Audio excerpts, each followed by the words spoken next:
We've had quite the expedition so far. We've traveled from the temperate rainforests of New Zealand to the sub-Antarctic wildness of Campbell Island, to Cape Adare, our first slice of Antarctica, to silvery Cape Hallett, where we came across our first emperor penguin. We explored Terra Nova Bay, the place where we officially became Antarcticans, and then on to frozen Franklin Island with its Adelie colony in late summer. We played in the ice of the Ross Sea and watched a spectacular setting sun, and helicoptered into the alien McMurdo dry valleys. Yeah, that's me. We then moved on to Cape Evans on Ross Island, the headquarters for Robert Falcon Scott's second Antarctic expedition in 1911. This is the hut that served as the launching point for Scott's attempt to reach the South Pole. 25 men lived here during the winter of 1911, and after Scott's party died during their return trip from the pole, the men who remained here at Cape Evans went out to find them and discover their gruesome fate. The temperatures and conditions are so cold the majority of the time that the hut is almost perfectly preserved. Nothing rots away as it does in more northerly climates. It is remarkable, to say the least of it. This kind of preservation is as close as anyone can get to time travel.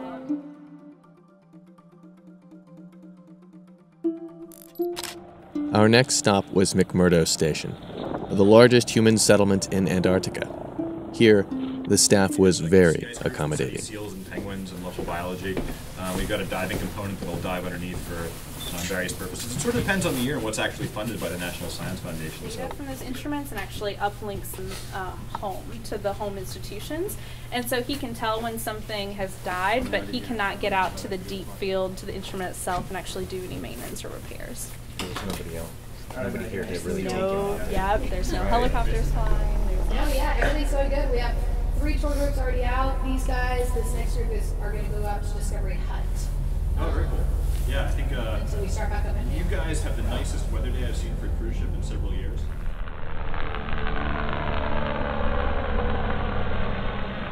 McMurdo Station is located within walking distance of Discovery Hut.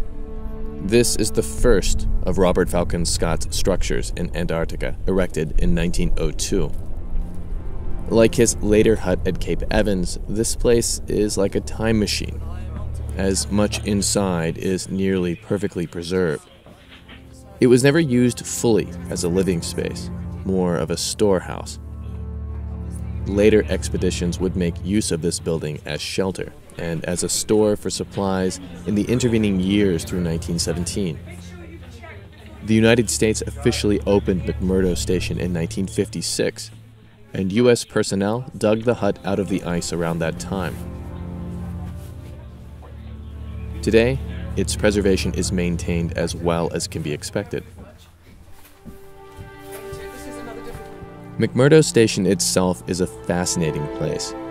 It is the largest station in Antarctica, housing about 1,000 people in the summer, and serves as a regional logistics base for other U.S. stations in this part of the world.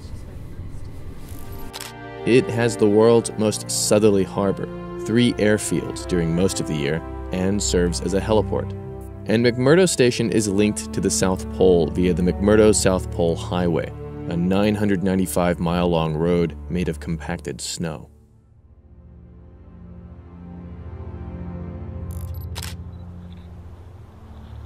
As with all our destinations, our time was limited. We moved on, passing by the Ross Ice Shelf along the way, a monster slab of frozen geography about the size of a large European country.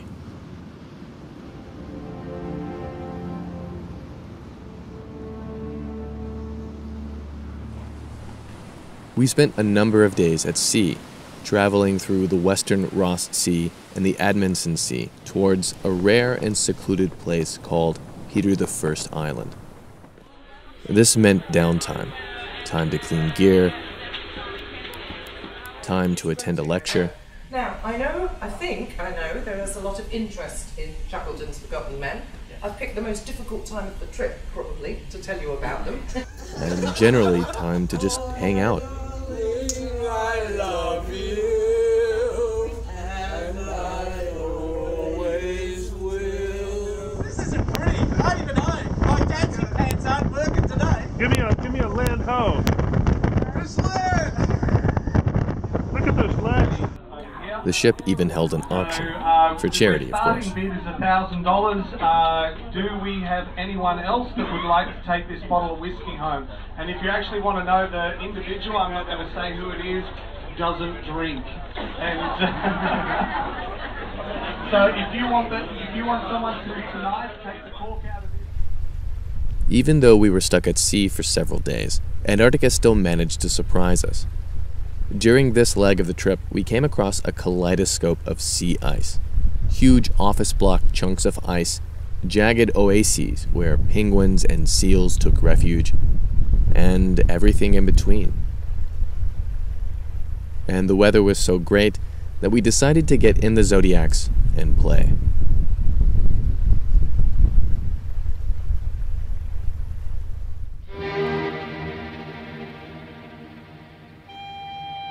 It is hard not to be impressed by this variety. Every shape is something crazy, something new, something unimagined. A whole ice city shaped randomly by the forces of nature. It's one thing to see footage of this kind of environment on TV, but to see this zany, bizarro world in person, right in the middle of the sea, miles and miles away from anything, it was unreal. And we weren't alone either. We found several emperors, adeles, and even a leopard seal. The residents of this little ice city were just as curious about us as we were about them.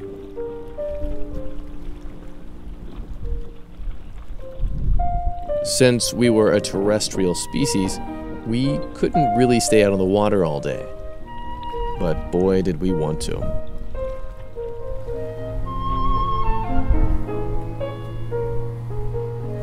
We headed back to the ship and set off on our way.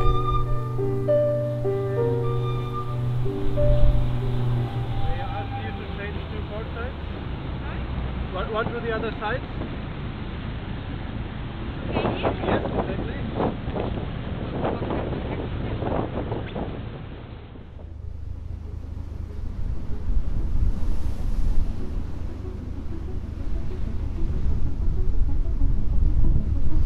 After several more days at sea, we came to our next destination, Peter I Island, a rare, inhospitable volcanic rock 280 miles from the Antarctic shoreline.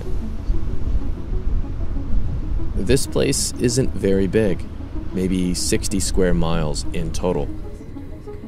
A glacier sits on top of the island, smothering it. Penguins, seals, and other wildlife do use the island in the areas that are accessible, but only barely. The island was discovered in 1821. Very few people have been here over the years. Maybe 600 in total, according to Oceanwide Expeditions. By comparison, only 530-something people have been to space.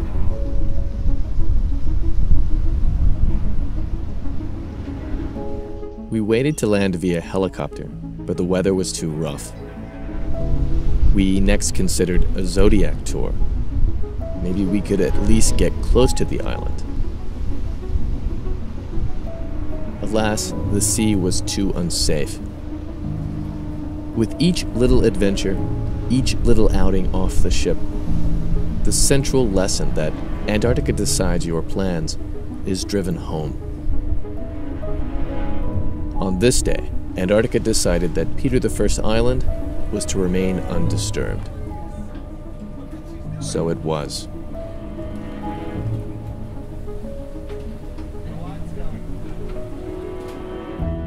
This journey was brought to you by the lovely folks of St. Vincent's Orthopedics in Birmingham, Alabama. The physicians and staff of St. Vincent's Orthopedics are committed to excellence by providing the highest quality of orthopedic care possible. With their help, we managed to capture some truly amazing footage of the wildlife and landscapes of Antarctica.